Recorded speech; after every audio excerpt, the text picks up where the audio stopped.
আমি ছোট থেকে আর্জেন্টিনার খেলা দেখি। যখন আমাদের এলাকায় বিদ্যুৎ ছিল না, সাদা কালো টেলিভিশন ছিল 14 ইঞ্চি, এলাকার মুরব্বীদেরকে নিয়ে একসাথে মাটিতে বসে খেলা দেখছি। আর্জেন্টিনা খেলা অনেক ভালো খেলতো, আমার কাছে ভালো লাগছে। আমি আমাদের নোয়াখালী সোনামুহিত আমি শুনছি রঙ্গিল টেলিভিশন 14 ইঞ্চি আনছে, আমি এখানে আড়ি আড়ি দিয়ে আর্জেন্টিনা খেলা দেখছি। বর্তমানে আমার প্রিয় খেলোয়াড় লিওনেল মেসি অনেক ভালো খেলতেছে। কাতার বিশ্বকাপে আর্জেন্টিনা চ্যাম্পিয়ন। আমি মেসিকে ভালোবাসি।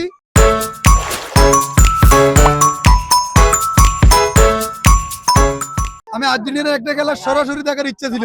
আমার সে সাধ্য নাই বিদায় বাপের দিনে অর্থ ব্যয় করে নিজ বাড়ির দরজা নিজ এলাকা আর্জেন্টিনা নগর ঘোষণা করছি। আজ আমার প্রিয় খেলোয়াড় লিওনেল মেসির শুভ জন্মদিন। শুভ জন্মদিন আমার ভালোবাসার মানুষদেরকে নিয়ে আজকে মেসির জন্মদিন অনুষ্ঠান করতেছি।